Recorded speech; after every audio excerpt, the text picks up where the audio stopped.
Cette semaine, je vous propose de poursuivre votre découverte du Levant, petite sœur lumineuse et rebelle de Porquerolles et Porquerolles. Les médecins André et Gaston d'Urville, initiateurs du naturisme en France, créent le domaine d'Héliopolis en 1932. Ils résument ainsi l'esprit de l'île. Héliopolis doit être, dans l'esprit de ses fondateurs, une simple cité rustique où les amateurs de soleil viendront, dans le calme d'une nature splendide, se reposer des fatigues de la civilisation artificielle des villes, en passant des vacances simples et saines, avec le seul luxe d'un idéal élevé et le seul souci d'une santé robuste. Protégé par son identité multiple, naturiste et militaire, le Levant est aussi une réserve naturelle dotée d'un patrimoine exceptionnel. Tu vas voir, le Levant c'est différent, m'avait-on dit avant que je pose un pied ici. J'ai d'abord pensé à une jolie formule. Puis de séjour en rencontre, j'ai pu approcher la singularité de ce lieu. Qui mieux que ses habitants pour lever le voile en douceur sur cette île minérale et solaire, décrite comme une terre de liberté et de tolérance. Bonjour Jean-Louis. Bonjour. Originaire de Haute-Saône, vous êtes né à Vesoul en 1947. Vous êtes le deuxième d'une fratrie de 4 enfants.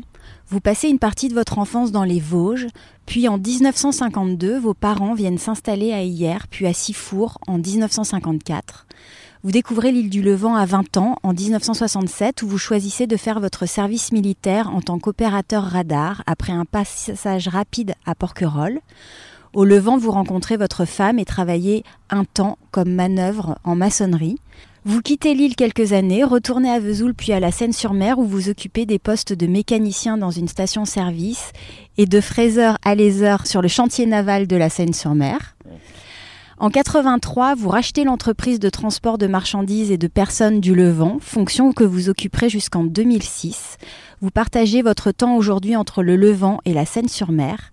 Pour commencer, Jean-Louis, avant de parler de votre découverte du Levant, est-ce que vous pourriez nous dire comment c'était de grandir en Haute-Saône, puis dans le sud de la France, à la fin des années 40, début des années 50 ? Dans les années 40, 47, 48, jusqu'aux années 50, la Haute-Saône proprement dit, je me rappelle très peu. Le seul truc que je me rappelle, c'est l'incendie qu'il y avait dans une ferme voisine, dans le village où habitait ma grand-mère. Quand ma mère s'est retrouvée enceinte, il a fallu qu'elle quitte son village, parce que en 1947, avoir des enfants avec un prêtre, c'était pas une mince affaire. Oui, alors parce que, en effet, vous m'avez indiqué en préparant l'entretien, Jean-Louis, que votre mère était déclarée fille-mère. Vous êtes l'enfant d'un prêtre. Est-ce que ça se savait dans la famille et comment ça se vivait au sein de votre famille, cette situation ? C'était caché, quoi. C'est un secret de famille. Et en plus, ma mère est obligée de quitter son village, quoi. Le prêtre... pour pas être désavoué par le clergé, a même été obligé de quitter son poste et a été installé à Élie-Villers, dans les Vosges. Votre père vivait avec votre mère ? Oui. Je me rappelle même avoir vu l'évêque qui est venu à la maison manger, discuter, parce qu'à Élie-Villers, il arrivait encore un enfant de plus, troisième, et que l'évêque est venu certainement discuter avec mes parents de... la nécessité de quitter là encore le village, et c'est là qu'ils sont descendus dans le sud, ils sont venus à Hyères. Est-ce que vous avez souffert de cette situation ? Vous vivez une forme de secret de famille, ou peut-être la situation n'était pas simple pour vos parents ? Moi je ne m'en rendais pas tellement compte, je crois pas, ni ma soeur ni rien. On était jeunes, très jeunes d'ailleurs. Et puis on était heureux, hein, on vivait dans un certain confort. Les ragots des gens du village, ils ne nous atteignaient pas, quoi. On était dans une espèce de bulle, quoi. Oui, je disais un certain confort. Pensez voir, le curé, il avait une 4 chevaux à l'époque. C'était un luxe. Bien entendu. À cette époque-là, j'avais ma mal d'argent, quoi. Donc vous diriez plutôt, Jean-Louis, que vous avez eu une enfance heureuse, qui n'a pas été entachée par la situation familiale de vos parents. C'est après, à partir de 54, quand l'abbé est mort, alors là, ça n'a pas été la même histoire. Alors, parce que vos parents donc quittent la Haute-Saône pour le sud, si j'ai bien compris, vous vous installez donc à Hyères. Vous vous installez au Mont des Oiseaux. Vous êtes allé à l'école à Hyères ? Oui, à l'Almanach. Ah, il y avait une école. Oui, une école, mais dans un quartier plus bas, parce qu'au Mont des Oiseaux, c'était un lotissement de la Croix-Rouge à l'époque. Ça a été des bonnes années pour vous ? Oui. Jusqu'à l'Almanach, c'est à partir de 54 quand l'abbé est mort. Ma mère s'est retrouvée sans aucune ressource. La seule possibilité qu'elle avait eue, c'est d'aller vivre avec ses enfants au Vatican. C'est-à-dire, il lui a été proposé de venir vivre au Vatican, oui, compte tenu de la situation de votre père ? Voilà, exactement. Elle a refusé ? Exactement.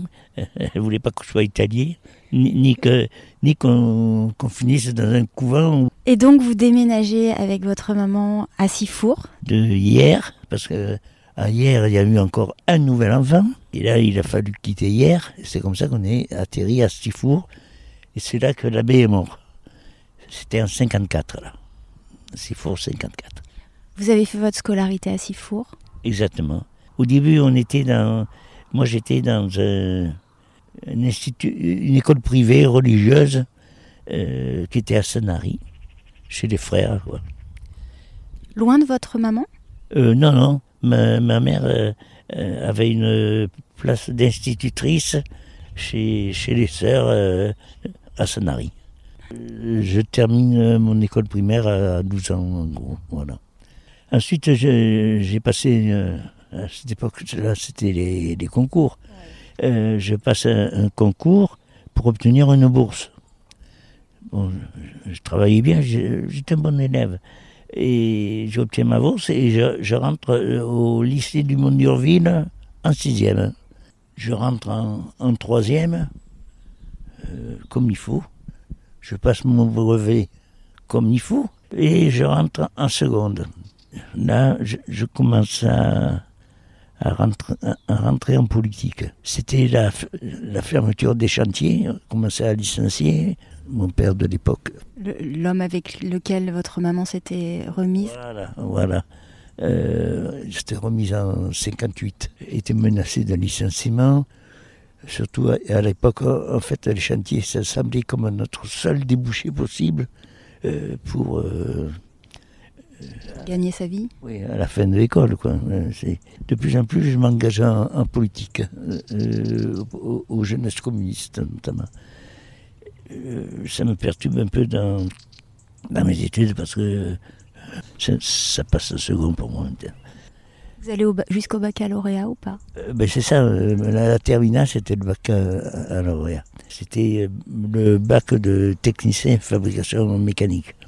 Un jour comme ça, puisque c'est l'été, les vacances, et ma mère qui discute avec mon père, oui, le grand, il nous coûte cher. Je vous coûte, je ne vais pas vous coûter longtemps. J'annule mon sursis et je pars m'inscrire pour mon service militaire. Voilà. Donc là, vous avez 20 ans, Jean-Louis. On est en 67. Donc vous partez, vous quittez votre famille pour le service militaire. Oui. Qu'est-ce qui vous oriente vers l'île du Levant pour votre service ? Cette année-là, en 67, pendant l'été, je fais une colonie de vacances parce que j'avais suivi un stage pour être moniteur de colonie de vacances.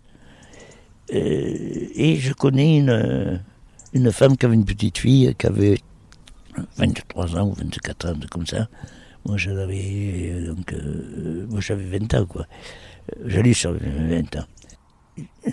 C'est ce qui a orienté votre choix pour aller au Levant, je crois, vous m'aviez dit. C'est ça. Pour ne pas être séparé, j'essaie à chaque fois de sortir le mieux possible de mes promotions de matelot, quoi. Pour avoir le choix, le premier sorti, il choisit toutes les affectations qu'il veut, le deuxième, ce qui reste, et ainsi de suite.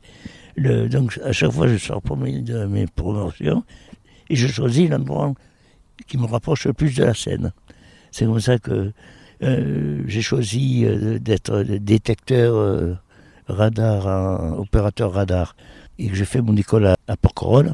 Oui, vous allez passer 1 mois en formation à Porquerolles. Voilà. Quel est le souvenir que vous gardez de Porquerolles, même si c'était très court? Qu'est-ce qui vous a marqué? Vous ne connaissiez pas l'île, j'imagine, avant. Pas du tout. Ça m'a rappelé mon enfance en même temps parce que du monde des oiseaux, je voyais cette île. Et il y a un truc qui me fascinait, c'était les montagnes de sel qu'il y avait sur la presqu'île de Gé d'ailleurs. Je ne comprenais pas pourquoi le sel ne fondait pas quand il pleuvait. Donc cette île un peu lointaine, vous y restez 1 mois. J'imagine que vous n'avez pas le temps du tout de vous intégrer au sein de la population. Non, pas du tout. Non, d'ailleurs, on pouvait sortir tous les soirs, mais il n'y avait pas de contact avec la population.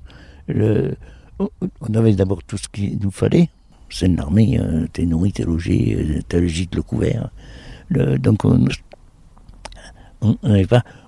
Si, je me suis promené dans l'île, ça oui. Vous avez pris le temps de vous promener dans l'île. Oui. Et vous l'avez trouvé comment, cette île? Je trouvais ça magnifique, quoi.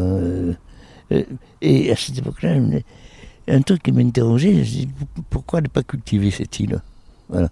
Parce qu'ils ne faisaient pas encore les vignobles qu'il y a aujourd'hui, et ainsi de suite. Il n'y avait pas autant de propriétaires. Elle était un peu plus sauvage que maintenant, quoi. Vous y êtes retourné à Porquerolles depuis? Je suis retourné, oui. J'étais encore transporteur quand je suis retourné. Mais je ne voyais pas de différence entre le port d'hier et... Et pour vous, c'était la suite du continent, Porquerolles. Voilà, après avoir expérimenté le Levant, c'était peut-être aussi le contraste. Exactement, oui. J'avais l'impression de ne pas quitter le continent, quoi. À part les 10 minutes de bateau qu'il y avait. Ça, c'était votre expérience d'insulaire dont on va parler. Alors, vous passez 1 mois à Porquerolles et puis vous allez ensuite passer 16 mois au Levant pour votre service militaire. Qu'est-ce qui vous marque, Jean-Louis, quand vous découvrez le Levant? Est-ce que vous avez une sensation, une émotion qui vous saisit quand vous posez votre premier pied sur cette île? Non, pas tellement. Il faut dire, moi je suis arrivé côté militaire, un premier truc. Alors dans le premier mois, non. C'est après. D'abord, je suis commencé à avoir des permissions de sortie le soir, quoi, à 17h au moment du dégagé. Il fallait être rentré pour minuit. Et là, j'ai commencé à sortir pour faire la fête, comme tous les marins qui sortaient, quoi. Et à côtoyer donc un petit peu la population. Exactement. C'est là que j'ai commencé à connaître ma femme. Votre première femme, Yvonne, c'est ça. C'est ça, voilà. On va en parler. J'aimerais qu'on revienne sur votre expérience en tant qu'opérateur radar. Depuis 1955, le territoire de l'île du Levant est clos par les barbelés. Donc vous vivez votre service militaire vraiment derrière les barbelés existants encore aujourd'hui. Quel souvenir vous gardez de cette partie de l'île? Et si vous deviez la décrire à ceux qui aujourd'hui rêvent d'enfouler le sol, comment vous décririez cet endroit derrière les barbelés? C'est quelque chose de magnifique. Cette solitude, ce silence qu'il y a dans l'île, ce calme. Puis la beauté des paysages, quoi. Et moi, j'avais un badge qui me permettait de circuler partout dans l'île. Parce que, en fonction de la profession qu'on exerçait, on avait des badges de couleurs différentes. Et par exemple, si vous étiez cuisinier, vous étiez tenu à rester sur la base de vie. Moi, j'avais un badge qui me permettait d'aller jusqu'à la Madone. Et en allant à la Madone, je traversais tous les territoires. Et donc, je pouvais aller partout. Est-ce qu'il y a des endroits que vous regrettez de ne plus voir aujourd'hui? Est-ce qu'il y a vraiment des endroits dans la base militaire qui vous ont marqué? Ah oui, je prends un exemple. La plage du Lisereau, par exemple, qui était magnifique. Les pierres de fer, qui sont juste à côté. Pourquoi elles s'appellent les pierres de fer? Parce que c'est des pierres qui sonnent comme des cloches de bronze.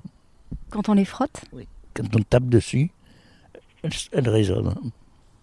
Alors, on l'a dit, vous profitez donc de vos permissions du soir pour vous mélanger un petit peu à la population. Vous allez rencontrer votre première femme, Yvonne.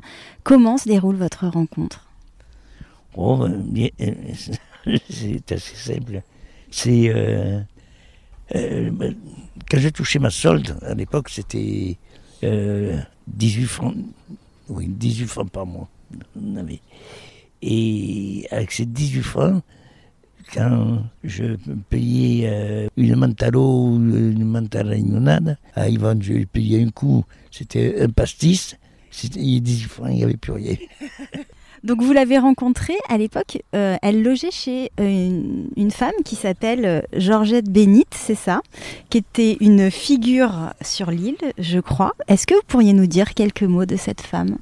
Oh que oui, c'était une Alsacienne qui avait suivi son mari, qui était entrepreneur de maçonnerie, qui avait obtenu le chantier de rénovation du phare du Titan. Donc elle arrivait en 1947. Et déjà en 1947, elle a commencé à faire de la restauration. Parce qu'à cette époque-là, il n'y avait pas de barbelés et les gens allaient librement à la marine. Et donc ils allaient en promenade jusqu'au phare, ils cassaient la croûte chez Bénite et ils revenaient vers le village, ça leur faisait une sortie, quoi. Et puis quand le phare était fini de reconstruire, il a fallu qu'elle quitte le phare et qu'elle revienne vers le village, ce qu'elle a fait.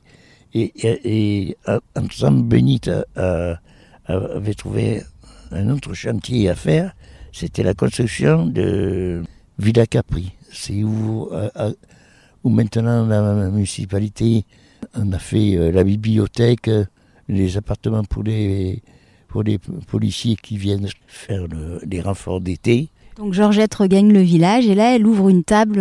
Une table d'hôte, voilà. En gros, elle arrive en 50 au village. Entre-temps, elle avait acheté un terrain où elle a construit un restaurant. Il y a toujours le restaurant d'ailleurs. Il s'appelle Le Couvent.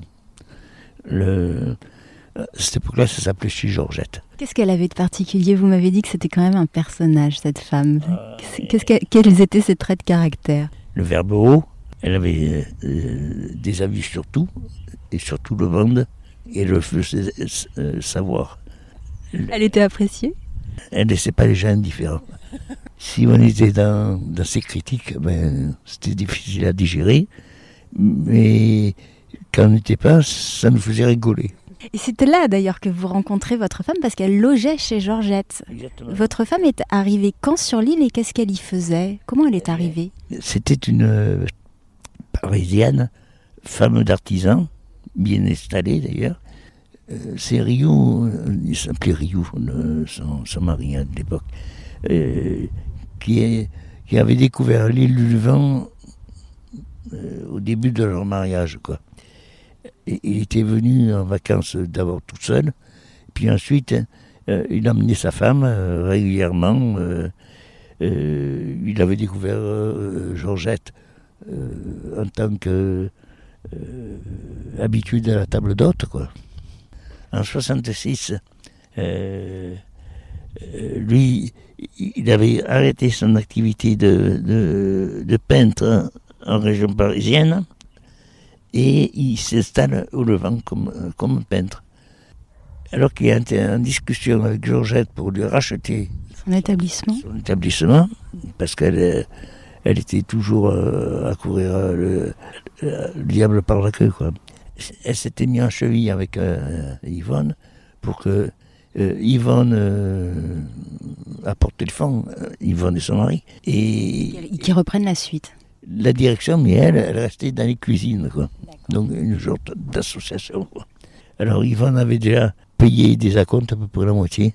Et son mari était parti chercher de l'argent en région parisienne. Et il passe par Toulon. Quand il revient avec l'argent, il fout le camp avec la bonne femme du Marceau. Et il disparaît. Donc Yvonne se retrouve seule, voilà. Et c'est à ce moment-là que vous arrivez et que vous faites sa connaissance. Voilà. de fait, vous rencontrez Yvonne assez tôt, donc je voulais vous poser la question si vous souffrez pas trop de l'isolement sur l'île, mais non, j'ai pas l'impression que ça a été un sujet pour vous. Non, non. Vous avez profité un petit peu des bienfaits de l'île, vous aviez l'occasion d'aller vous baigner, de marcher un petit peu sur l'île? Ah ben oui, j'allais aux champignons, j'allais à la pêche, oui. C'est quelque chose que vous avez aimé? Ah ben oui. C'est là que j'ai trouvé le plaisir à se baigner tout nu. Ah, alors on y vient au naturisme. Vous découvrez donc le Levant, on l'a dit en 67, sans expérience naturiste préalable. Est-ce que ça s'est fait petit à petit ou est-ce que ça a été naturel très vite? Comment ça s'est passé pour vous cette première fois où vous vous baignez nu au Levant? Ah. Vous y êtes allé tout de suite? Oui. La première fois, je suis resté sur le ventre et puis je suis allé à l'eau pratiquement quand la plage était bien. Il n'y avait plus personne, quoi. Ou ils étaient un peu loin, quoi. Donc un peu d'appréhension. Oui, de la pudeur, quoi. Rapidement, quand même, une fois vous arrivez en 67, ça s'est fait rapidement après votre arrivée? Oui. À l'époque, on était tout de suite dans le bain. Hein. Si vous alliez à la plage, il fallait... Vous n'aviez pas le choix, en fait. Exactement. Alors, côté marine, on pouvait, bien entendu... Garder le maillot de bain. C'était obligatoire, côté marine, de garder le maillot de bain. Mais par contre, quand on arrive au village... qu'on allait à la plage des Grottes ou n'importe quel endroit de baignade, là c'était obligatoire d'être tout nu. Le naturisme était pratiqué où à l'époque? Est-ce que c'était, est-ce que vous diriez que les gens se mettaient plus ou moins nus que maintenant? Tout nu, c'était uniquement sur les lieux de baignade, sur les bords de mer. Dès qu'on sortait de la plage, il fallait se... Le minimum, voilà. Obligatoire, le minimum. Donc ça a bien changé. Exactement. Il n'était pas du tout question de se promener sur les corniches ou dans le village nu. Non. Sur les corniches du bord de mer, nu, habillé un peu n'importe comment, oui. Un peu, parce que c'est difficile de... si vous passiez, par exemple, vous êtes allongé sur une dalle... et puis que vous voulez changer de dalle, souvent il fallait remonter vers le chemin pour reprendre. Donc là, sur le sentier du bord de mer, on trouvait de tout. Mais dès que vous preniez les routes du village, à l'intérieur de lotissement, vous voyez que des gens en minimum. Voilà.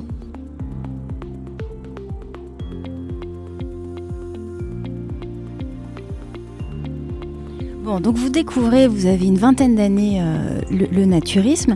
Est-ce que vous pourriez expliquer ce plaisir de se baigner nu? Ah oui.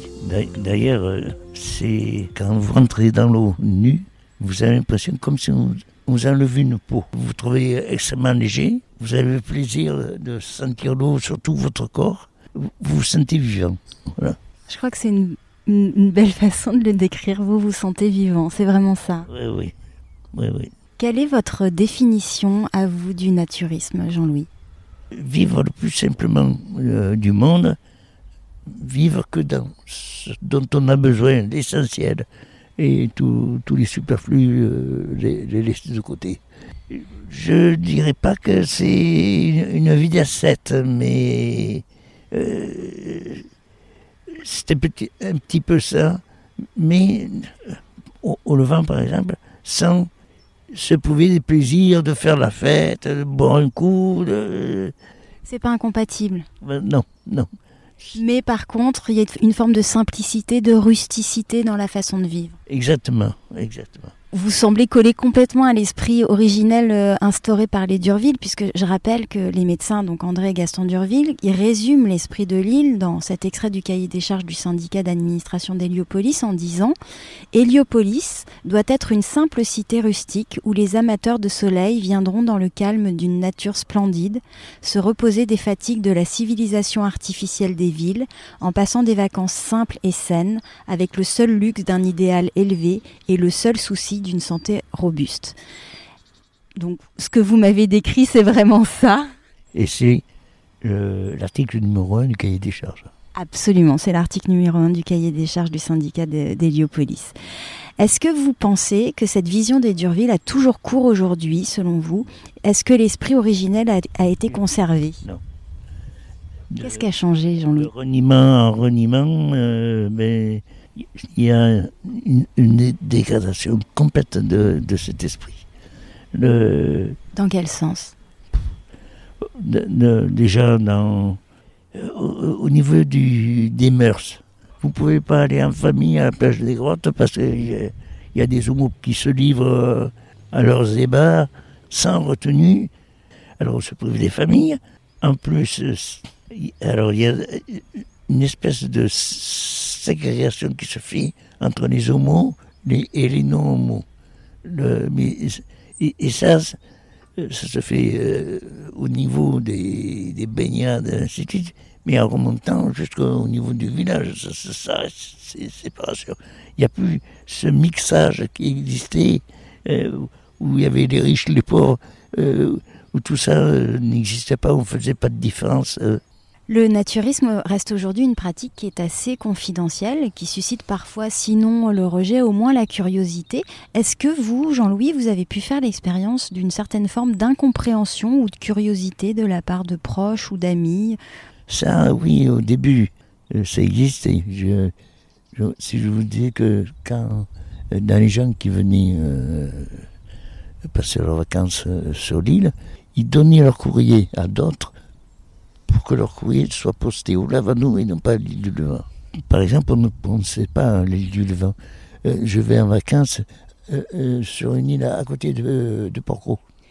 Qui n'est pas Porquerolles, il n'en restait qu'une seule. Suzanne Zeiser, vous l'avez connue? Oui. Ancienne directrice de l'école, disait « La nudité était pratiquée par tous, mais dans les têtes, il fallait qu'elle chemine, cette évidence. » À 86 ans, elle concluait sereinement « Si on sait être nu, on sait être libre, être soi-même et se contenter d'apparaître comme celui qu'on est vraiment. Le goût pour la nudité ne vient pas comme ça, il n'est pas un retour inné à notre forme originelle. Est-ce que vous êtes d'accord avec ce rapport à la nudité et au cheminement que la pratique naturiste demande ? Oui. Je suis souvent d'accord avec Suzanne. Elle avait, dans ces dernières années, elle ne pouvait plus beaucoup marcher. Alors elle se contentait d'aller rencontrer les gens au bazar, à la terrasse du bazar. Et elle avait une table qu'elle appelait la table des philosophes. On en a parlé. Voilà.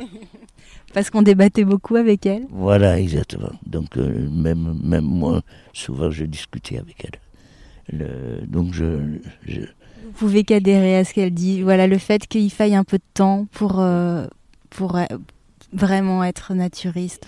Exactement. On n'a pas évoqué votre compagne Irena, dont vous m'avez dit qu'elle était d'origine polonaise, avec une éducation religieuse catholique. Le fait de se mettre nue sur l'île, pour elle, ça a été quelque chose de simple? Non, très compliqué. Déjà, au niveau de la pudeur, tout ça, elle acceptait devant moi d'enlever le haut. Mais c'était un maximum. Mais devant les autres, non. D'été en été, elle a pris l'habitude d'enlever le haut. Mais il n'y a que cette année qu'elle a accepté d'enlever le bas et de rester sur sa terrasse à peu près la journée entière. Mais ce qui n'empêche que dès qu'il vient du monde, c'est fini, elle remet au moins quelque chose. Mais par exemple, à la plage, elle ne se met jamais nue. Ah non. Il faut qu'il y ait personne. Il faut qu'il y ait vraiment personne. Sachant que, comme vous me l'expliquez, vous connaissez Irena depuis 2006, donc ça fait quand même une bonne quinzaine d'années qu'elle est sur l'île. Et donc, il aura fallu ce chemin de 15 ans pour se mettre nue. Oui. C'est exactement ça. Donc, comme le dit bien Suzanne Zeiser, et voilà, chacun son chemin. Oui, c'est exactement ça. Et vous en parlez un petit peu? Pour elle, ça a été quelque chose qui l'a libérée? Oui. Mais il y a toujours ce regard quand même de l'autre. Le regard des autres. Et notamment, si la personne est naturiste, ça va à peu près. Mais si c'est une non-naturiste, alors là, c'est... Hors de question. Oui, oui, oui. Je crois qu'il y a aussi cette confiance qu'on peut avoir entre naturistes qui n'est pas la même, effectivement, que quand on... D'ailleurs, les naturistes se trouvent gênés quand il y a au milieu d'eux quelqu'un qui n'est pas naturiste. C'est intéressant ça. Oui. Et oui, parce que c'est pas le même regard qui est porté. Voilà, exactement. Et de même que la personne qui reste habillée se trouve gênée quand elle est au milieu de naturistes. Exactement. Exactement. Est-ce que le Levant, cette terre souvent décrite comme une terre de liberté et de tolérance, est selon vous un lieu où s'expriment plus facilement les vulnérabilités, un lieu possible de réparation, de réconciliation avec son corps ? Oui, mais déjà il faut s'accepter. C'est là que face à la nullité, on apprend d'abord à accepter son corps, à s'accepter pour se présenter devant les autres. On dit, le naturisme, c'est le respect de soi et le respect des autres. Oui, exactement. Ça a changé votre regard, vous, sur le corps, sur les corps ? Oui. Ça m'a appris à oublier l'apparence. Ne plus voir un corps avec tel ou tel défaut. C'est avoir le corps et l'âme déjà ensemble. C'est plus le même regard. Et ce regard, il reste intact quand vous êtes sur le continent ? Vous conservez ou il y a quelque chose qui s'abîme un peu plus quand on traverse ? Parce que le regard ici, c'est pas le même que celui qu'on a au Levant. Exactement. Il y a comme un rideau. Quand on est sur le continent, on ne voit plus... On n'arrive plus vraiment à voir les gens. C'est beau ce que vous dites, Jean-Louis.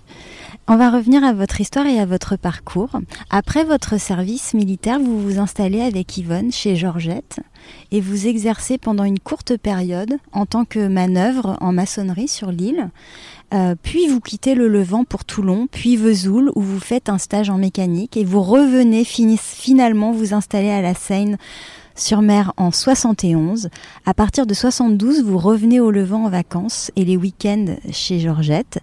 Est-ce que pendant ces périodes loin de l'île vous a manqué et est-ce que vous avez ressenti ce besoin d'y revenir ?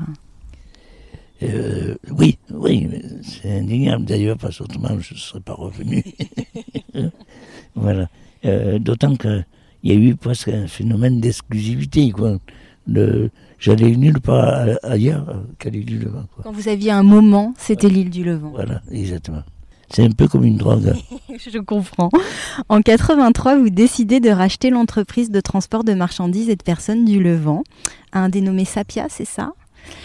Qu'est-ce qui vous décide à racheter cette entreprise et à venir vous installer au Levant ? Eh bien, disons que c'était la crise de la construction navale, une nouvelle crise, et que les licenciements commençaient à se faire. À cette époque-là, j'étais détaché syndical de l'entreprise et je m'occupais énormément de politique. J'étais devenu le secrétaire parlementaire de notre député Daniel Colonna. En 81, on a perdu nos ministres. Immédiatement, ça a eu des répercussions financières sur le parti, quoi. On m'a dit, on ne peut plus te payer, quoi. Et alors c'est là que j'ai commencé à dire, vous en faites pas, je vais me débrouiller. Et j'ai commencé à chercher un autre boulot. C'est là que j'ai appris que Sapia vendait son entreprise. Ma femme, qui le connaissait bien, puisque elle l'avait aidé à mettre à jour sa comptabilité à un moment donné en 67. Elle est allée le voir en lui disant, je suis intéressé, on est intéressé, on a négocié, on n'avait pas d'argent, on n'avait que 5 000 euros. Tu me donnes 5 000 euros et pendant 1 an, tu peux exploiter. Si tu arrives à me payer en fin d'année une certaine somme, j'ai plus la somme en tête, et bien on continue. Et jusqu'à qu'on on atteigne le montant de la vente. Voilà. Si tu arrives à en ouvrir, ben, tant mieux pour toi, tu deviens propriétaire. Sinon, ben, c'est comme un loyer, je garde tout pour moi et tu t'en vas, quoi. Et donc vous avez réussi, parce qu'il y avait de la demande. Oui. Et puis que j'ai pas mesuré mon travail. Vous n'avez pas relâché les efforts, ouais. Vous logiez où alors? Si vous n'aviez pas de sous, vous arrivez sur cette île, vous n'êtes plus chez Georgette à l'époque. Comment ça se passe? Et à cette époque-là, on avait un peu d'argent et on avait acheté un terrain avec un petit cabanon. Mais le bungalow était petit, je crois. Ah oui, 12 mètres carrés. Vous achetez en fait un terrain à côté, c'est ça, de la Pinède en 85 qui vous permet alors de séparer votre bureau et votre lieu de vie et d'avoir peut-être alors un minimum, je dirais pas un grand confort, mais en tout cas d'être plus confortable, de ne pas tout mélanger. On se trouvait avec 2 pièces à vivre, plus une cuisine, ça change tout.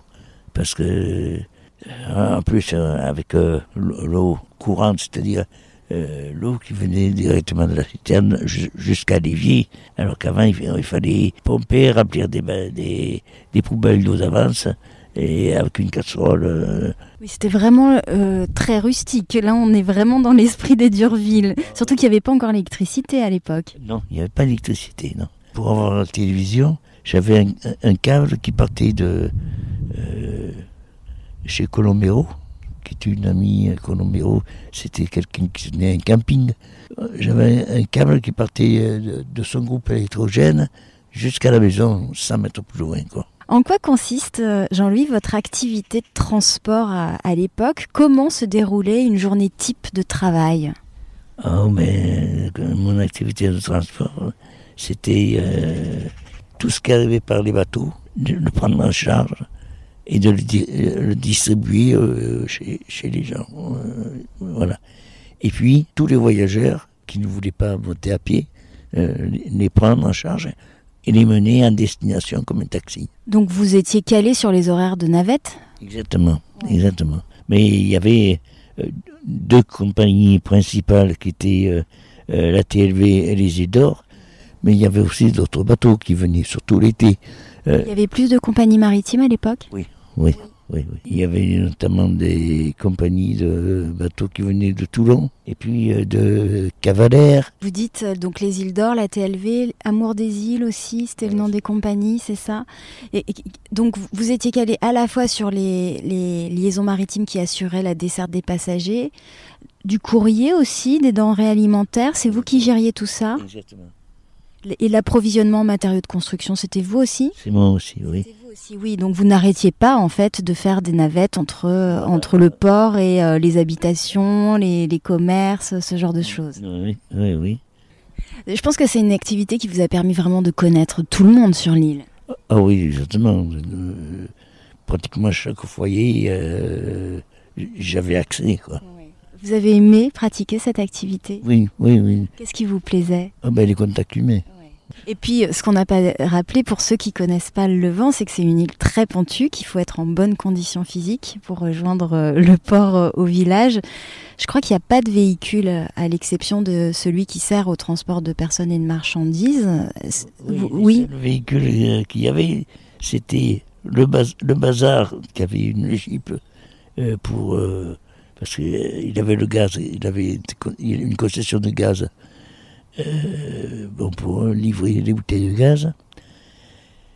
Il y avait l'épicerie, mais uniquement pour les livraisons à domicile. Le plombier pour le transport de son matériel, puis c'était tout. Hein. Même la police n'avait pas de véhicule. Il fallait une autorisation spéciale pour circuler?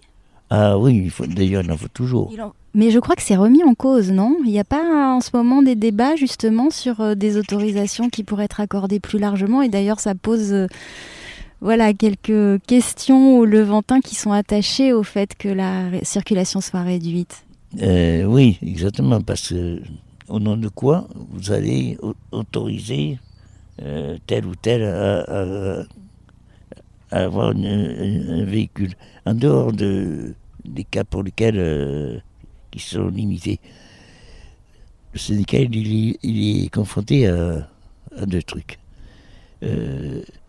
Si il donne son accord à des propriétaires. C'est le syndicat qui donne l'accord. Oui. Il donne son accord qui est ensuite confirmé par la mairie. Parce que le syndicat a commis une erreur il y a très longtemps d'abandonner la circulation publique à l'accord de la municipalité. Mais avec cette envie croissante de plus grand confort et tout ça, vous craignez pas que l'île devienne une île où on circule en trottinette électrique, en vélo électrique, ce genre de choses, et que du coup elle perde un petit peu quand même son charme. Mais ce qu'ils oublient dans tout ça, c'est qu'ils risquent de rendre impossible le fonctionnement et en même temps la rentabilité, parce qu'il faut bien qu'ils se disent que s'il y a un transporteur, s'il ne gagne pas sa vie, il ne restera pas. Dès lors que vous faites du transport pour compte d'autrui, vous devez être transporteur. Et ça implique d'avoir un diplôme et d'être inscrit à un registre de commerce. C'est pas si simple parce que chaque fois que le syndicat a tenté de reprendre le transport à son compte, il s'est heurté à ces problèmes-là.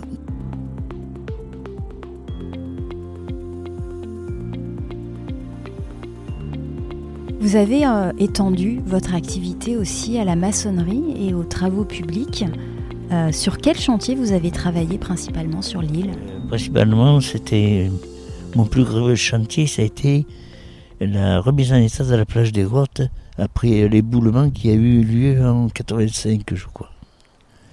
À l'issue d'un très gros Mistral, un pin s'est abattu et a démoli une grotte et a rendu, il y a eu un ou deux morts, je ne me rappelle plus, et il avait rendu la plage impraticable. Oui. En fait, vous n'avez pas fait de chantier privé ? Si. D'abord, j'ai fait des routes, uniquement les routes qui étaient en pente. Toutes les routes horizontales devaient rester en terre, naturellement. Et quel regard vous portez sur les nouvelles constructions sur l'île du Levant et le sujet sensible des piscines ? Sur les constructions du Levant, je trouve que si on reprend la pensée d'Urville, c'était que Héliopolis devait être un village. Alors quand on pense à un village, ça veut dire une sorte d'autarcie. Et non pas, quand on a des travaux à faire, c'est puiser dans les main-d'œuvre sur place, dans tout ce qui est sur place dans les lieux de vin, avant d'aller chercher les choses au Lavandou. Tandis que maintenant, c'est plus comme ça. On commence par chercher au Lavandou ou ailleurs. Et quand on ne trouve pas, s'adresser aux locaux. Pouvoir s'installer au Levant, c'est une problématique aujourd'hui. Oui, doublement parce que ça coûte très cher de s'installer au Levant. Très cher pour y vivre.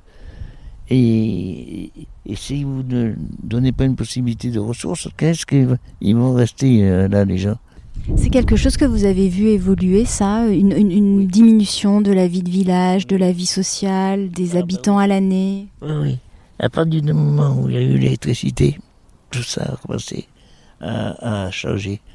Les marteaux-piqueurs sont électriques, les bétonnières sont électriques, alors qu'avant, c'était très compliqué. Il y avait des problèmes d'approvisionnement d'essence, il y avait des problèmes d'amener le matériel, de remporter le matériel, de stocker le matériel. Tout ce qui avantageait un artisan local, ces atouts-là disparaissent. Alors l'île, on en a un peu parlé, elle a un statut spécial puisqu'à la différence de Porquerolles et de Porquerolles, elle n'est pas cœur de parc national, mais association syndicale libre créée en 1932 par les frères d'Urville avec un syndic élu tous les 3 ans. Vous avez été membre du syndic de copropriété ? Oui, j'ai été pendant 2 mandats. Et quels sont les grands sujets sur lesquels vous avez eu à travailler et les enjeux pour vous des prochaines années qui vous semblent importants? Le plus important qui a été fait, c'était pour moi le rachat par le parc privé, on peut dire, parce que c'était des terrains qui appartenaient au Durville. On leur a racheté ces terrains-là et on les a gelés. Inconstructible donc, voilà. Et qui se trouve où sur l'île? Sur la partie nord de l'île. Donc tout ça, ça a été préservé grâce au syndic lorsque vous étiez présent de façon à ce que ce ne soit pas constructible, voilà. C'est ça? Voilà. D'autant qu'il avait fallu le faire avec un minimum de publication pour pas que quelqu'un vienne se glisser au milieu. Parce qu'on n'avait pas beaucoup de moyens pour acheter. Si quelqu'un avait fait une offre plus intéressante que nous au Durville, les Durville auraient vendu à cette personne et auraient pu ensuite faire un lotissement, un nouveau lotissement. En dehors de ce sujet important auquel vous avez participé, est-ce qu'il y a eu d'autres sujets? L'électricité aussi. Vous vous souvenez de l'installation de l'électricité sur l'île? Ouais.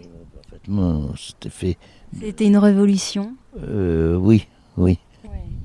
Plus d'avantages que d'inconvénients quand même, vous en convenez, Jean-Louis? Exactement. C'est l'inconvénient, c'est ça, on peut même pas le contrôler. C'est l'usage qu'on fait de l'utilisation du courant. L'arrivée de l'électricité aussi avait ramené les gens chez eux, qui avaient peut-être moins de temps conviviaux, ensemble, où les gens se rassemblaient, soit dans les restaurants, ou voilà. Ça, c'est l'inconvénient de l'électricité, c'est que on n'était plus obligé pour boire un coup, une boisson fraîche, de monter au village. Donc il y avait moins d'occasions de se rassembler. Exactement. Vous avez arrêté votre entreprise de transport en quelle année, Jean-Louis? En 2006. Vous avez continué un petit peu vos travaux, je crois, avec votre entreprise de maçonnerie. Oui, et vous êtes 70 ans. Jusqu'à vos 70 ans. Oui. Donc aujourd'hui, vous avez, on ne l'a pas dit, mais vous avez conservé un logement à la Seine-sur-Mer. Donc vous naviguez un petit peu entre les deux. Comment se répartit votre temps entre la Seine-sur-Mer et le Levant aujourd'hui? Oh ben, dès qu'il fait beau, je viens au Levant. Et quand il commence à faire mauvais, froid, je retourne à la Seine. Voilà. C'est-à-dire, là, par exemple, on est fin octobre, début novembre, vous allez commencer à prendre vos quartiers d'hiver à la Seine? Exactement. Normalement, jusqu'à la fin novembre, je viens au Levant. Fin novembre, début décembre, ça dépend un petit peu du temps. Et puis, après, il y a tellement moins de bateaux. C'est plus compliqué, hein. Voilà, exactement. Et puis on est loin de tout médecin, et ainsi de suite. Donc, dès que vous avez un problème de santé, c'est pas bon d'être au Levant. Donc, vous y retournez à temps plein à partir de quand, d'avril à peu près? Mars. Mars, oui, donc ça, c'est une courte période. Est-ce que pour vous, c'est douloureux, ces mois où vous ne pouvez pas, où vous allez moins au Levant? Est-ce que l'île vous manque? Oui, parce que sur l'île, même si je ne fais pas grand-chose, j'ai un sentiment de liberté. Alors que sur le continent, j'ai un sentiment d'enfermement. C'est intéressant ce que vous dites, Jean-Louis. Quelle est votre vision à vous de l'insularité? D'abord, c'est un petit peu comme si on avait une frontière qui nous protège. Comme dans un cocon? Oui, exactement. Et avec cette distance du continent qui nous met à l'abri des risques d'invasion, quoi. Des risques d'invasion de quoi? L'agressivité? Quel risque d'invasion? De tout. Un sentiment de protection. Est-ce que ça pourrait s'apparenter à comme une petite cabane quand on est enfant? Exactement. Ouais. Voilà. Quelle est la saison que vous préférez vivre sur l'île du Levant? Le printemps. Pourquoi?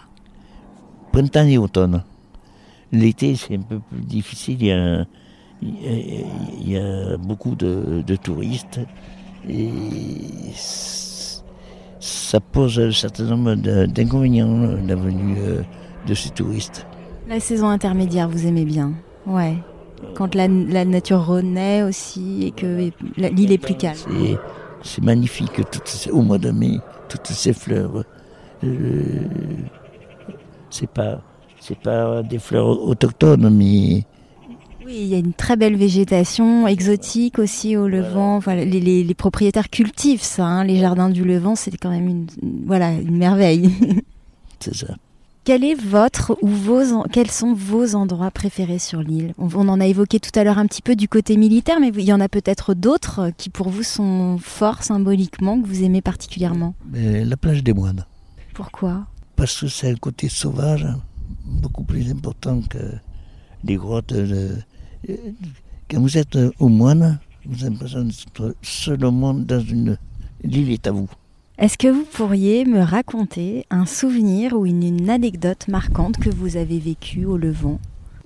Là, ça a été...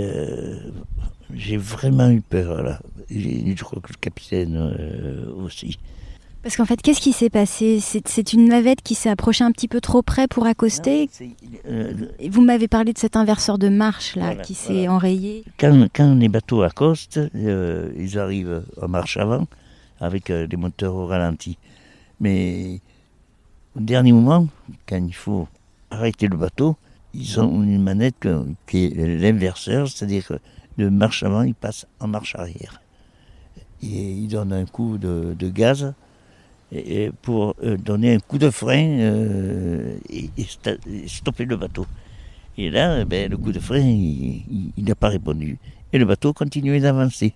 Si on n'était pas arrivé à passer cette élingue sur la bite d'amarrage, il partait s'échouer sur la plage.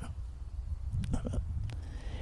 Je crois que ça vous a valu une certaine gratuité du transport de la part de la propriétaire, c'est ça? Voilà, Madame Olivier, en signe de reconnaissance, m'a offert un ticket d'invité permanent. C'est pas mal. Vous avez eu à transporter des célébrités ou pas? Des personnalités qui sont venues sur l'île? Il y en a eu quand même quelques-unes. Oui. Il y a Mylène de Mondojo qui est venue notamment. Habituée de Porquerolles aussi. Oui. Il y a eu...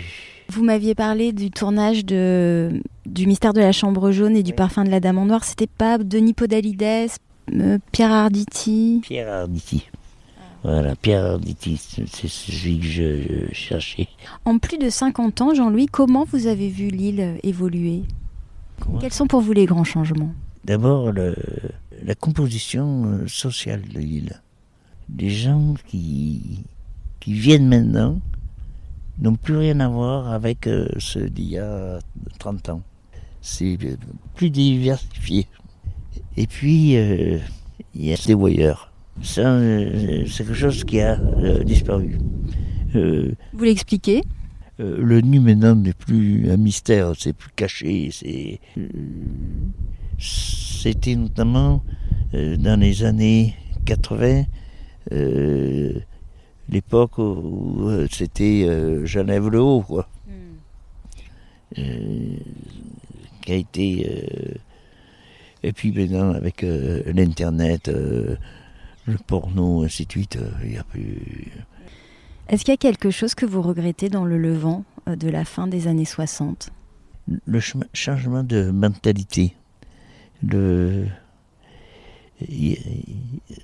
n'y a plus... Ce qui disparaît, c'est cet accueil qui existait avant. Il y avait plus de solidarité insulaire? Oui, déjà, entre habitants. Entre habitants déjà? Entre habitants déjà, mais en même temps, dans la venue de l'étranger, ils étaient mieux accueillis. Comme s'ils venaient nous enlever quelque chose. Voilà. Il me reste 2 questions, Jean-Louis. Quelle est votre définition du Levantin? Du Levantin idéal? Du Levantin idéal. Eh bien, je dirais que c'est quelqu'un qui avant tout, recherche la simplicité, qui se veut écologiste, mais dans le bon sens du terme. Non pas une sorte d'ayatollah de l'écologie, mais qui cherche à vivre avec la nature en harmonie, qui reste avenant envers les autres, en essayant d'être un petit peu un apôtre de l'île, quelqu'un qui rencontre un nouvel arrivant, qui essaie de lui faire aimer l'île, et non pas de... Qu'il soit dans le partage. Voilà. Tout à l'heure, quand vous disiez les personnes aujourd'hui se referment pour garder pour eux un petit peu l'île. Voilà. Pour vous, aimer l'île, c'est la partager aussi. C'est exactement ça. La partager et la préserver. En sachant que c'est quand même un petit paradis. Que c'est bien qu'on en profite, mais il s'agit de la conserver comme elle est et de la transmettre comme elle est. Et pour ça, il faut vous la faire découvrir, en fait, voilà, et non pas la conserver. La faire découvrir, la faire aimer. Ma dernière question, Jean-Louis, quand vous êtes loin de l'île, que vous pensez au Levant, quelle est la première image qui vous vient à l'esprit ? Le soleil levant. Là, ça, c'est la bonne réponse. Et s'il y avait un son caractéristique de l'île du Levant, ce serait lequel ? Un son, les cigales. Oui, elles sont très présentes. Pour terminer, une odeur. L'eucalyptus. Merci beaucoup, Jean-Louis, pour votre précieux témoignage. Merci infiniment. Et enchanté d'avoir fait votre connaissance. Également, merci. Pour retrouver toutes les notes de l'épisode, rendez-vous sur fragileporquerolle.com. Si ce n'est pas déjà fait, vous pouvez toujours vous abonner au podcast Fragile sur Apple Podcasts, Deezer, Spotify ou toute autre plateforme d'écoute. Cela vous permettra d'être notifié des nouveaux épisodes tous les 15 jours. Et si cet épisode vous a plu, vous pouvez désormais mettre 5 étoiles sur Spotify et toujours laisser 5 étoiles sur Apple Podcasts avec un petit commentaire. C'est la meilleure manière de le soutenir et ça me fait toujours infiniment plaisir de vous lire. On se retrouve très vite. À bientôt.